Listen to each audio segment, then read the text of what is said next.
Before we begin, if you're watching this, please take a second to hit the like button and subscribe to the channel. Also, drop a comment letting me know what city you're watching from. I love hearing where you all are. I want to be honest with you before I tell this story. I'm not here to make myself sound like a hero or to pretend I had it all figured out. The truth is, I didn't. For a long time, I believed what everyone around me believed, that I didn't belong, that I was lucky just to be there, that my presence was some kind of charitable mistake. What changed wasn't who I was, it was what I finally allowed myself to see. Wait, her? The voice came from somewhere in the third row. I didn't turn to look. I already knew the tone. I'd heard it before, sharp, disbelieving, laced with just enough volume to make sure others heard it too. My name had just been called. Ava Sinquer, Bachelor of Arts in Economics, summa cum laude. I stood up slowly, keeping my eyes on the stage ahead. My hands were steady, but my chest felt tight. The graduation gown felt heavier than it should have, the fabric stiff and unfamiliar against my skin. I'd rented it 3 days before the ceremony, the last person in line at the campus bookstore, waiting while the clerk searched the back room for my size. The applause that followed other names didn't come. Instead, there was a ripple of whispers, then a few scattered laughs, not hidden, not polite, out loud. Someone behind me exhaled sharply, like they were suppressing something bigger. I kept walking. The aisle felt longer than it should have. Every step forward made the room feel smaller, more concentrated. I could feel eyes on me, not curious eyes, but dismissive ones, the kind that had already made up their minds. My shoes, black flats I'd bought at a discount store 2 years ago, made soft clicks against the auditorium floor. The sound felt too loud. A girl in the row to my left leaned over to her friend and whispered something. The friend covered her mouth, but I could see her shoulders shake with laughter. When I reached the stairs to the stage, I heard it again. Seriously? This time it was closer. A girl's voice, annoyed more than surprised, like my presence was an inconvenience she hadn't prepared for. I climbed the steps carefully, gripping the railing. The stage lights were brighter than I'd expected. They made everything beyond the first few rows disappear into shadow. I could see the dean standing at the center, holding the diploma folder in both hands. His expression was neutral, professional, the same face he'd worn for every graduate before me. He extended the folder toward me without ceremony. I took it. "Congratulations," he said quietly. His voice didn't carry past the microphone. I nodded once and turned to walk off the stage. As I descended the opposite staircase, I heard a low murmur spread through the crowd again, this time mixed with something else. Confusion, maybe? Or resentment? I returned to my seat in the back corner of the auditorium. My section was nearly empty. Most of the students sitting near me had moved closer to the center during the ceremony, filling in gaps left by no-shows or people who'd arrived late. I sat down alone, holding the unopened folder in my lap. The vinyl cover was warm from the stage lights. The girl next to me, someone I'd never spoken to, someone whose name I didn't even know, leaned slightly away, as if proximity might be contagious. The ceremony continued. Name after name, polite applause, occasional cheers from families in the balcony. Everything moved forward like I hadn't interrupted anything at all. But I had. I could feel it in the way people glanced back at me when they thought I wasn't looking, in the way conversations stopped when I walked past during the reception that followed, in the way my professor, Dr. Harmon, who I'd worked with for 2 years on an independent study project about municipal debt structures, gave me a tight smile and moved on without asking how I felt. No one asked how I felt. I stood near the back of the reception hall holding a paper cup of lukewarm coffee I hadn't sipped. The hall was decorated with balloons in the school colors, blue and gold, and a banner that read, "Congratulations, Class of 2024. Families clustered together, taking photos, laughing, hugging. A few students I recognized from my cohort stood in a tight circle near the dessert table, their voices louder than necessary. One of them, a girl named Madison, who'd sat 2 seats ahead of me in econometrics, looked over at me. She said something to the others. They all turned. Then they laughed. Not at a joke, at me. I didn't look away. I just stood there, letting them see that I'd noticed, letting them know I wasn't going to react. My face stayed neutral, my shoulders stayed level. I took a small sip of the coffee, even though it tasted like burnt paper. A woman standing near me, someone's mother, I assumed, wearing a floral dress and holding a bouquet, glanced at me, then quickly looked away when our eyes met. Eventually, Madison and her group turned back to each other, their laughter fading into the general noise of the room. I set the coffee cup down on a nearby table and walked toward the exit. I passed a group of parents taking a family photo. The photographer, another student with a Canon around his neck, asked me to move out of the frame. I did. I passed the department chair, who was shaking hands with a line of graduates and their families. He didn't see me.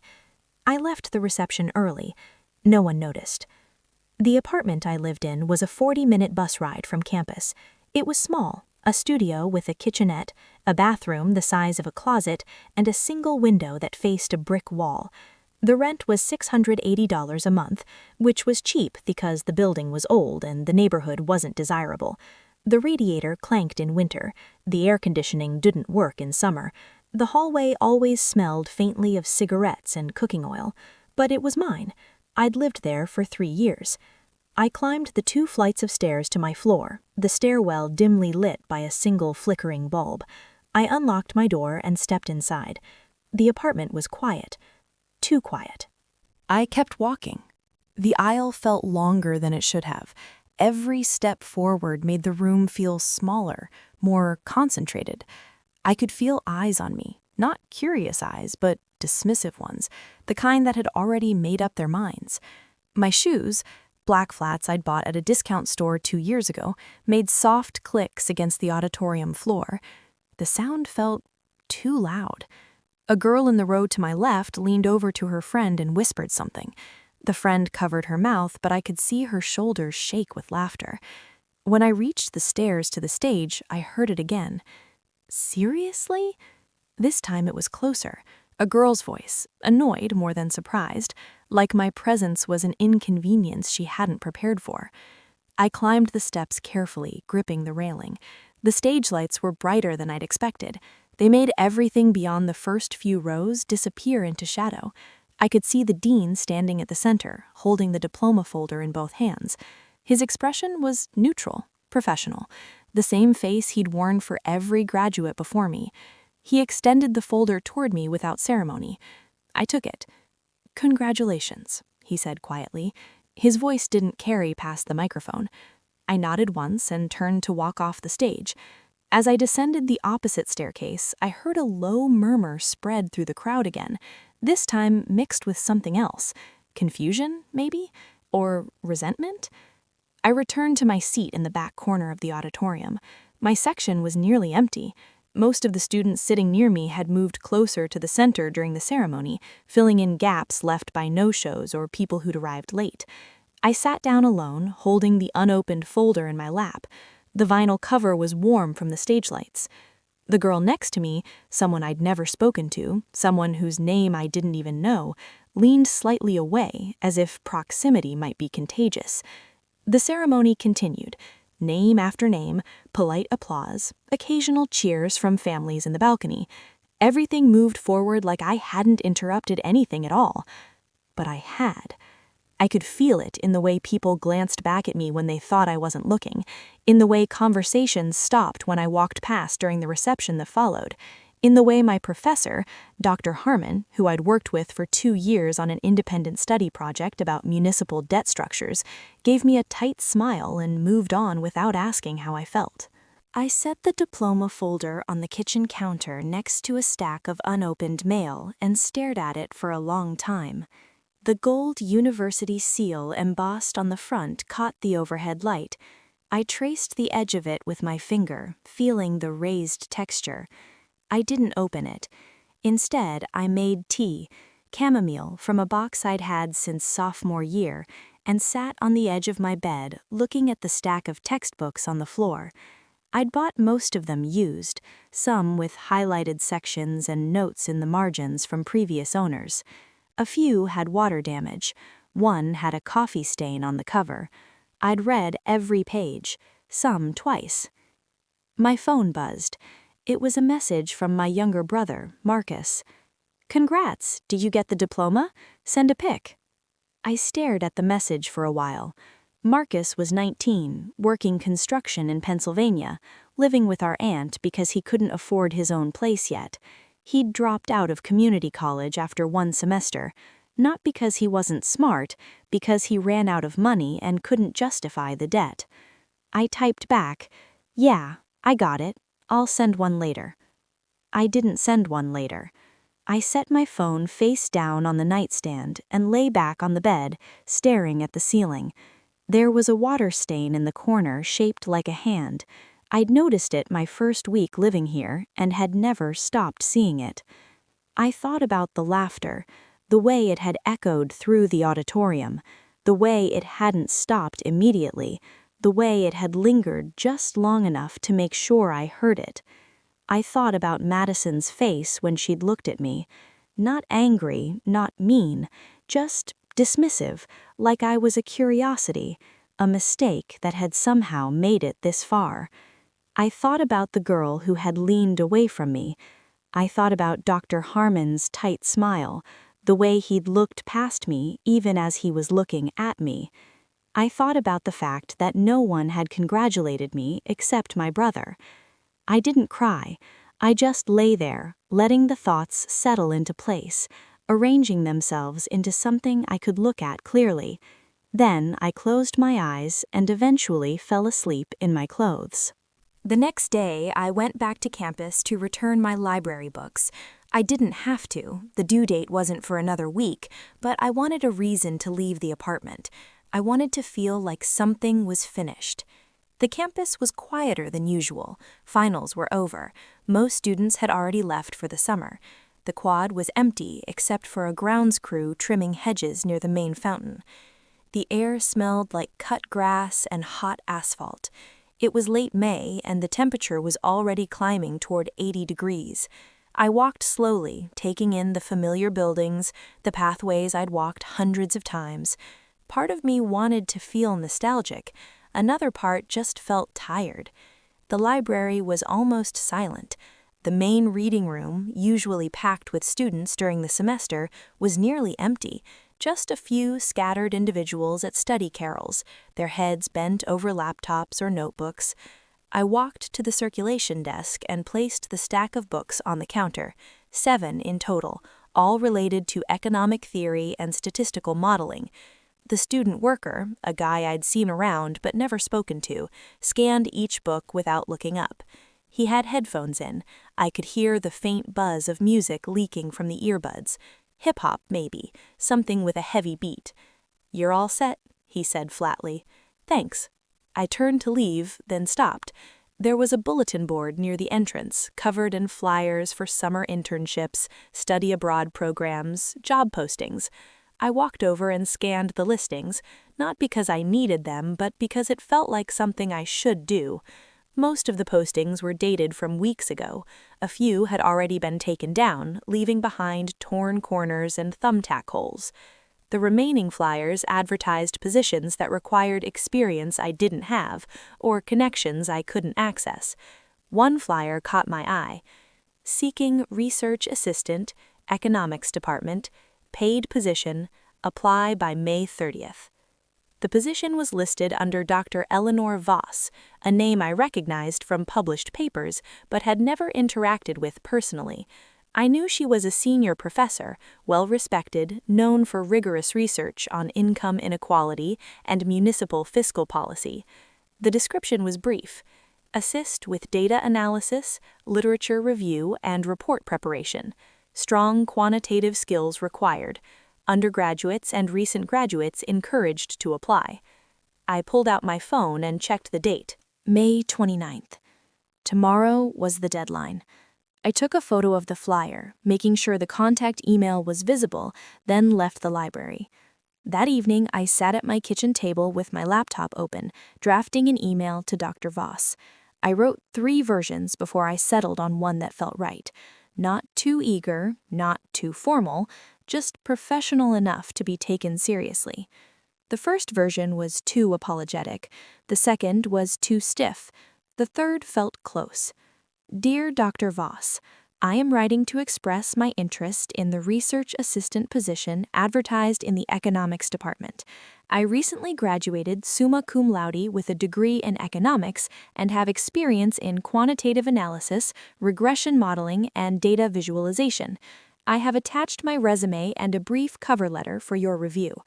I am available to start immediately and would welcome the opportunity to discuss how my skills align with your research needs. Sincerely, Ava Sinclair.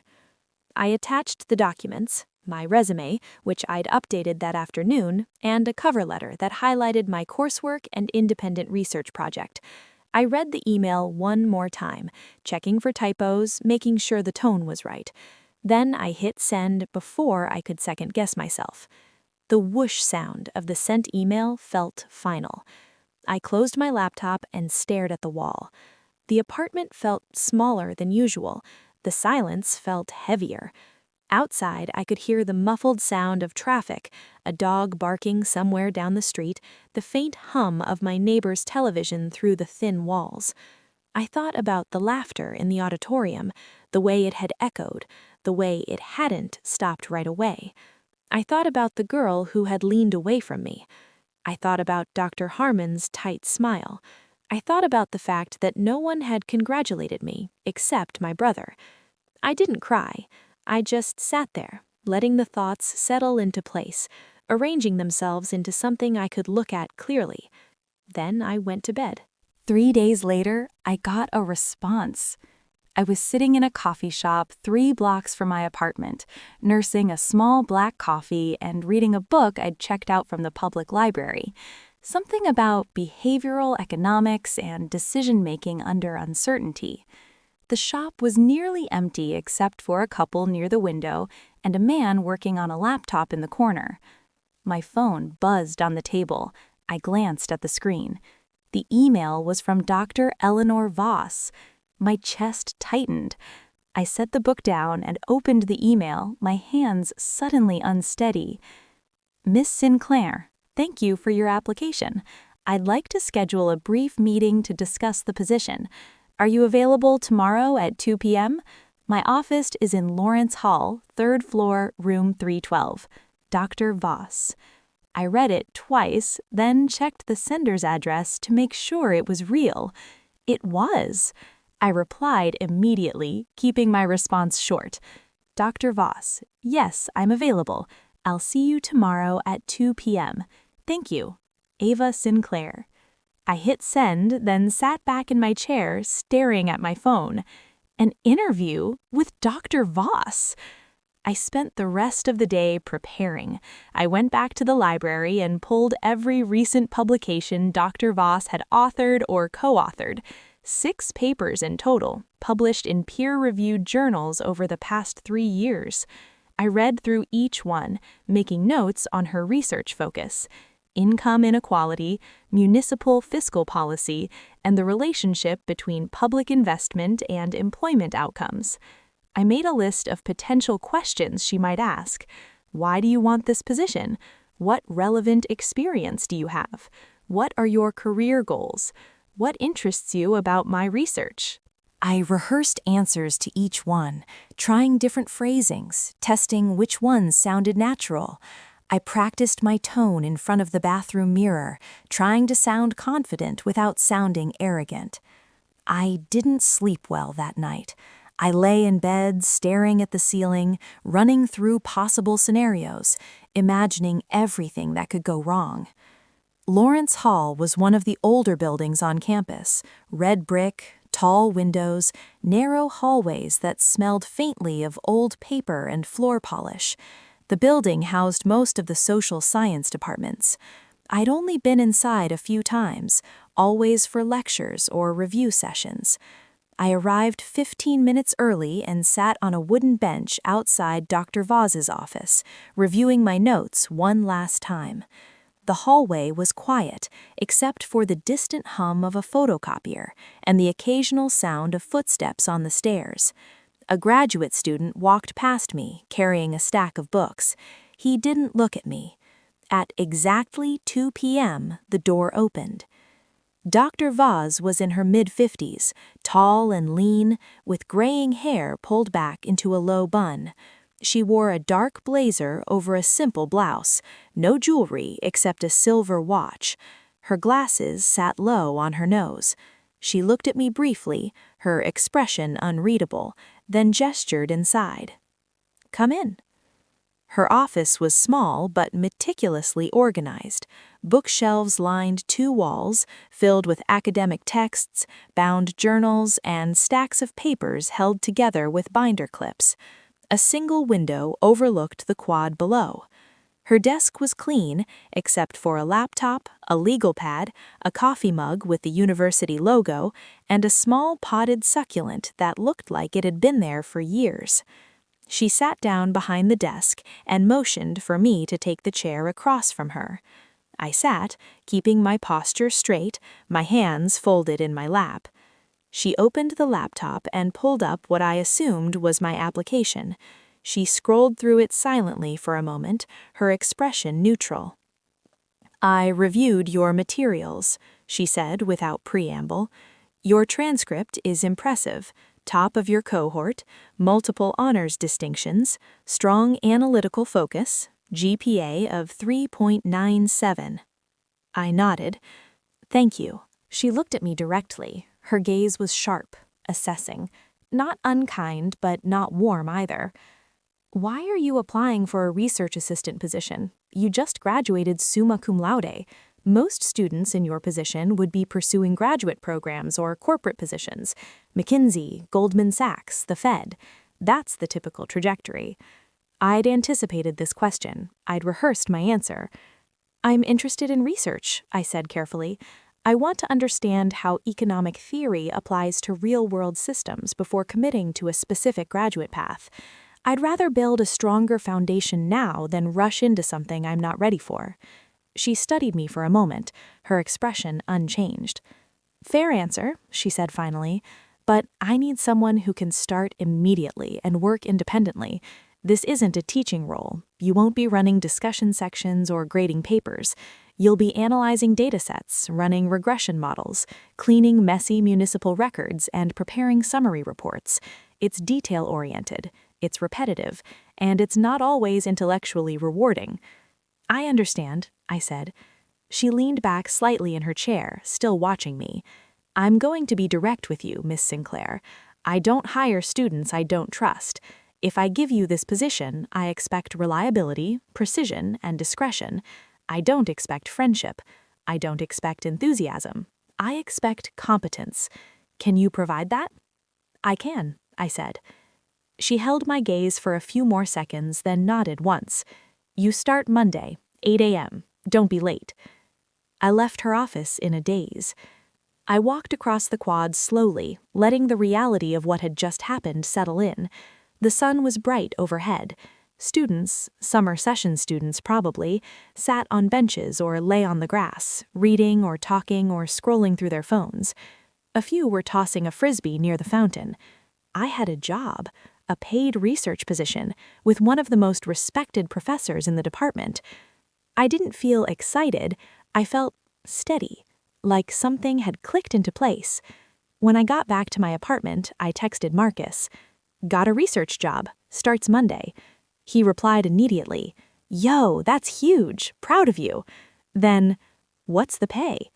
I hesitated before typing back, $18 an hour, 20 hours a week. "That's solid, way better than what I'm making." I smiled for the first time in days. The first week of work was quiet. Dr. Voss gave me a large data set on my first day, income inequality trends across mid-sized American cities from 2010 to 2023. The raw data was a mess: inconsistent formatting, missing entries, duplicate records, conflicting sources. My task was to clean it, identify patterns, and run preliminary analyses.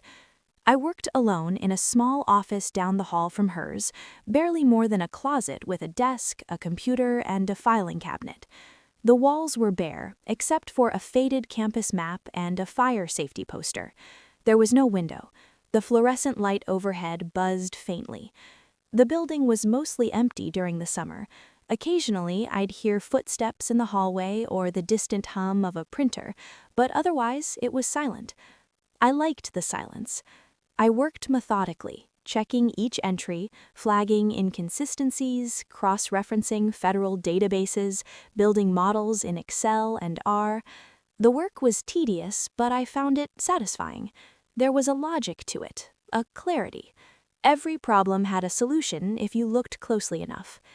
Dr. Voss stopped by twice that week, once on Tuesday to drop off additional files, once on Thursday to review my progress. Both times she said very little.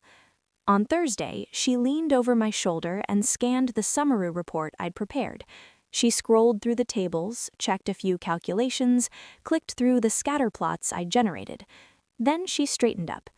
"This is good work," she said. "Continue." That was it. No praise, no criticism, just acknowledgement. I went home that evening feeling something I hadn't felt in a long time. Useful. The following week, I ran into someone from my cohort. I was in the campus bookstore picking up a new notebook because the one I'd been using was almost full. It was late afternoon, the store nearly empty except for a clerk restocking shelves near the back. I was standing in the stationery aisle comparing two different brands of notebooks when I heard a familiar voice behind me. "Ava?" I turned. It was Julian Reeves, someone I'd shared 2 classes with during junior year, microeconomics and econometrics. He'd always been polite, if distant. We'd worked on one group project together. He'd done the bare minimum, then complained about the grade. "Hey," I said. He looked genuinely surprised to see me. "What are you still doing on campus? I thought everyone left after graduation." "I'm working," I said. "Research assistant position." His eyebrows lifted slightly. "Oh, that's cool. Paid?" "Yeah." "Nice." He shifted the backpack on his shoulder. "Who are you working for?" "Dr. Voss." His expression shifted, just barely, but I caught it. Surprise mixed with something else. Doubt, maybe? Or disbelief. "Wow," he said slowly. "That's unexpected. She doesn't usually hire undergrads. Or recent grads, I guess." "I know," I said evenly. "I mean, she's really selective, like really selective. I applied to work with her last year and didn't even get an interview." He laughed awkwardly. "She rejected me in like 2 days." "I'm sorry to hear that." "No, it's fine. I just meant good for you, I guess. That's impressive." "Thanks." There was a pause. He looked like he wanted to say something else, but wasn't sure how. "Well," he said finally, "I should get going. Good seeing you." "You too." He left. I stood there for a moment, holding the notebook, feeling the weight of that conversation settle. Unexpected. That word again. By the 3rd week, Dr. Voss started giving me more complex tasks. She asked me to analyze correlation patterns between municipal budget allocations and employment rates across 15 different cities. She wanted me to control for variables like population density, regional economic trends, federal grant distributions, and local tax structures. She wanted precision, not speed. The work required late nights. I'd stay in the office until 7 or 8 p.m., double-checking calculations, rerunning models, making sure nothing was missed. I started bringing dinner with me, usually a sandwich or leftovers from the night before, and eating at my desk while I worked. The building was even quieter at night. Sometimes I'd be the only person on the entire floor. The silence was complete except for the hum of my computer and the occasional creak of the old building settling. One evening, around 7:30 p.m., Dr. Voss knocked on my office door. I looked up, startled. She rarely came by after 5. "Still here?" she asked. "Just finishing up," I said. She stepped inside and glanced at my screen. Rows of data, scatter plots, regression outputs, tables with color-coded cells indicating significance levels. "You don't have to stay this late," she said. I wanted to make sure the analysis was complete before tomorrow. She studied me for a moment, her expression unreadable. "You're thorough. That's rare." I didn't know how to respond, so I just nodded. She leaned against the doorframe, crossing her arms. "Can I ask you something?" "Of course." "Why didn't you apply to graduate programs?" The question caught me off guard. I hesitated. I wasn't sure I was ready. That's not an answer. I looked down at my hands. I didn't think I'd get in. With your transcript? Her tone wasn't mocking. It was genuinely confused. You graduated at the top of the department. It's not just about grades, I said quietly. Then what is it about? I chose my words carefully. Reputation, connections, fit, the things that don't show up on a transcript. She was quiet for a moment. You think you don't have those things, she said. It wasn't a question. I didn't answer. She straightened up. I'll see you tomorrow, Miss Sinclair. She left. I sat there for a long time after she was gone, staring at the empty doorway, wondering what she'd meant. The next day, Dr. Voss called me into her office. It was mid-morning. I'd been working on a new dataset, federal infrastructure spending and its impact on local job creation. I'd just finished flagging a series of anomalies when her email came through. Ms. Sinclair, please come to my office when you have a moment. Dr. Voss. I saved my work and walked down the hall. Her door was open. She was sitting at her desk, reading something on her laptop. When she saw me, she gestured to the chair. Sit, she said. I sat. She closed the laptop and opened a folder on her desk. She slid a document across to me. Several pages, stapled together, printed on university letterhead. This is a letter of recommendation I wrote for you, she said without preamble. I'm submitting it to 3 graduate programs on your behalf: Columbia, University of Chicago, and the London School of Economics. The application deadlines have passed, but I have colleagues in each department who will review late submissions under special circumstances. I stared at the document, unable to process what I was hearing. The letter was typed, formal, addressed to the admissions committees. I skimmed the first paragraph. It is my distinct pleasure to recommend Ms. Ava Sinclair for admission to your master's program in economics. In my 15 years of teaching and research, I have rarely encountered a student with Ms. Sinclair's combination of analytical rigor, intellectual humility, and relentless work ethic. Her performance in this department has been nothing short of exceptional, and I believe she represents the kind of scholar your program seeks to cultivate. I looked up at her, my throat tight. I don't understand. You should be in graduate school, she said simply. You have the aptitude, you have the discipline. What you lack is advocacy. I'm providing that. But I didn't ask. I know. I'm not asking for your permission. I'm informing you that I've already submitted the letters. If you get interviews, you'll attend them. If you get acceptances, you'll consider them seriously. Understood? I felt my eyes sting. Why are you doing this? She looked at me directly, her expression softer than I'd ever seen it. Because I know what it's like to be underestimated, and I know what happens when no one speaks up. I grew up in a town where girls weren't expected to go to college.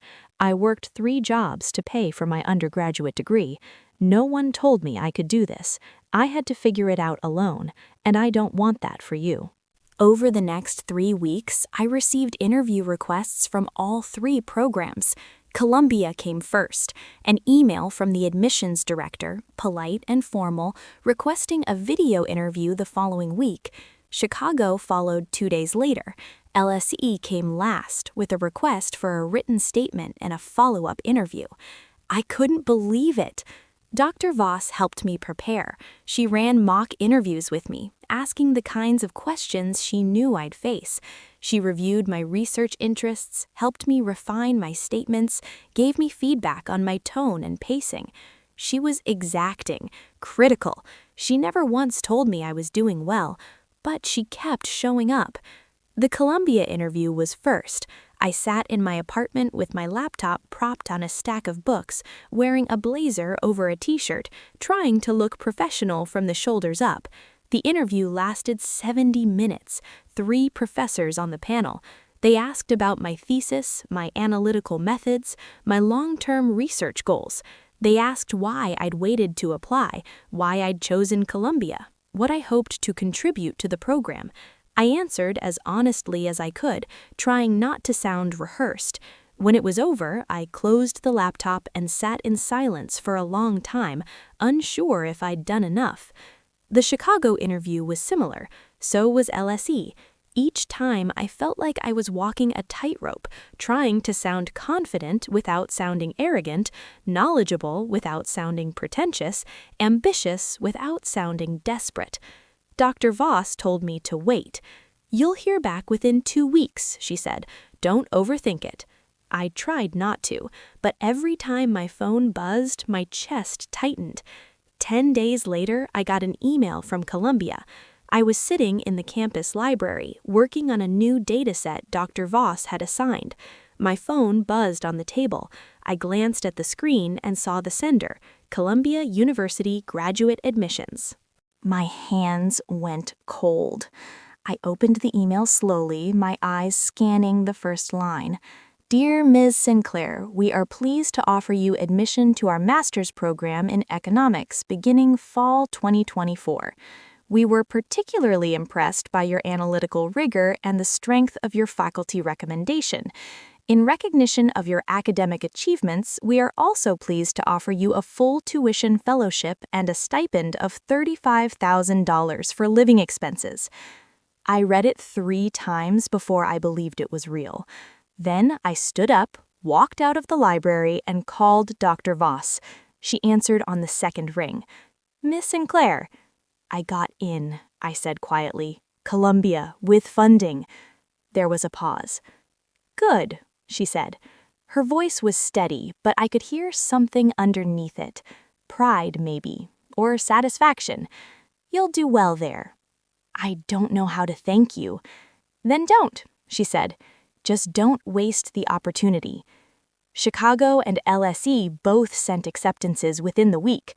I had 3 offers, 3 fully funded offers. I chose Columbia. When I told Dr. Voss, she nodded once and said, "Good choice. New York will suit you." Then she handed me another data set. "You're still working for me until August," she said. "Don't get complacent." I smiled. "I won't." 2 months later, in late July, I was invited back to campus for a departmental reception. It was an annual event, a gathering for alumni, faculty, current students, and recent graduates. A chance to network, celebrate achievements, and maintain connections. The invitation had come via email, generic and impersonal, the kind that gets sent to everyone on a mailing list. I almost didn't go, but Dr. Voss mentioned it in passing one afternoon. "You should attend the reception next week," she said, not looking up from her laptop. "It'll be good for you." There was something in her tone that made it sound less like a suggestion and more like an instruction, so I went. The reception was held in Lawrence Hall, in the main conference room on the 2nd floor. The room had been set up with round tables covered in white tablecloths, a small podium at the front, and a bar along the side wall serving wine, beer, and non-alcoholic options. I arrived at 6 p.m., 15 minutes after the official start time, hoping the room would already be full enough that I could blend in. It was. People filtered through the space in clusters, professors I recognized from a distance, students I'd never spoken to, a few alumni in business attire, their name tags identifying their graduation years and current positions. I stood near the back, holding a glass of water, watching. I saw Julian across the room, talking to a group near the dessert table. He was wearing a suit. He didn't notice me. I saw Madison, the girl who'd laughed at me during the graduation reception. She was standing with 2 other people, all holding wine glasses, all dressed like they'd come straight from internships at consulting firms. Then I saw Dr. Harmon, the professor who'd given me the tight smile at graduation. He was talking to a small group near the podium, gesturing with his hands, laughing at something someone had said. I looked away. Dr. Voss arrived a few minutes later. She spotted me immediately and walked over, carrying a glass of red wine. "You came," she said. "You suggested I should." "I did." She glanced around the room, her expression calm but alert. "Stay for the remarks. You'll want to hear them." Before I could ask what she meant, Dean Rutherford, the head of the economics department, stepped up to the podium and tapped the microphone. "Good evening, everyone. Thank you for being here." The room quieted gradually, conversations tapering off as people turned toward the front. "Tonight, we're celebrating another successful academic year," the dean continued, "and more importantly, the achievements of our students and faculty. This department continues to produce exceptional scholarship, and that's thanks to all of you." He listed several names: faculty awards, student honors, research grants. People applauded politely after each one. Then he paused. "There's one more recognition I'd like to make," he said. His tone shifted slightly, became more deliberate, more personal. "One that I think deserves particular attention." He looked directly at me. My stomach dropped. "Ava Sinclair graduated this spring summa cum laude with one of the highest GPAs in departmental history. What many of you may not know is that Ava completed her degree while working 2 part-time jobs, supporting herself entirely, and managing a course load that most students would find overwhelming." The room went completely still. I felt every pair of eyes in the room turn toward me. "She did this without fanfare," the dean continued, "without asking for accommodations, without drawing attention to the obstacles she faced. In fact, I only learned the full scope of her circumstances recently, through a colleague who recognized what many of us had missed." He glanced toward Dr. Voss. "Ava has been accepted into Columbia University's graduate program in economics, with full funding. She'll be starting this fall. And I want to say publicly what should have been said at graduation. Her presence in this department has been a credit to all of us. We are proud of her, and we are better for having had her here." He raised his glass. "To Ava Sinclair." The room echoed. "To Ava." I stood frozen, unable to move, unable to speak. People turned to look at me, not with the same eyes as before. This time, there was something different. Respect, recognition, maybe even shame. Dr. Harmon was staring at me, his expression unreadable. His glass was halfway to his mouth, frozen mid-gesture. Julian looked stunned. His mouth was slightly open. Madison's face was flushed. She looked down at her wine glass, then away. The room stayed quiet for a moment longer than was comfortable. Then Dr. Voss walked over and placed a hand on my shoulder. "Breathe," she said quietly. I did. After the dean's remarks, the reception continued, but everything felt different. People I'd never spoken to approached me. Some congratulated me, some apologized, vaguely, awkwardly, without naming what they were apologizing for. "I had no idea you were working that much. I wish I'd known. You should have said something." I accepted their words with the same neutral expression, thanking them politely, not offering anything more. A professor from the sociology department, someone I'd never met, told me she respected my perseverance. A graduate student asked if I had any advice for balancing work and school. An alumnus handed me his business card and told me to reach out if I ever needed anything in New York. Dr. Harmon came over last. He stood in front of me for a moment, holding a glass of scotch, his face serious. "Ava," he said, "I owe you an apology. I should have seen what you were managing. I should have said something at graduation. I should have done more." I looked at him steadily. "It's fine." "It's not," he said, "but I'm glad someone did." I nodded. He walked away. Later that evening, after most people had left, I sat on the steps outside Lawrence Hall, looking out at the empty quad. The sun was setting. The sky was orange and pink, fading into deep blue. The campus was quiet, except for the distant sound of traffic on the main road and the faint chirping of crickets in the grass. Dr. Voss sat down beside me, still holding her wine glass. "How are you feeling?" she asked. "I don't know," I said, honestly. "That's fair." We sat in silence for a while. "Can I ask you something?" I said. "Of course. Why did you really help me?" She thought about it for a moment, looking out at the quad, at the buildings she'd worked in for 15 years. "Because I saw myself in you," she said finally. "Not your circumstances, but your reaction to them. You didn't ask for help. You didn't complain. You just kept working. And that kind of person, the kind who endures quietly, they're the easiest to overlook. I didn't want you to be overlooked." I felt my eyes sting. "Thank you," I said quietly. "You earned it. I just made sure people knew."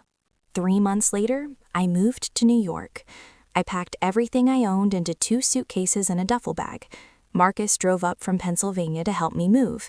We loaded my things into his truck and drove 6 hours through New Jersey, listening to music and not talking much.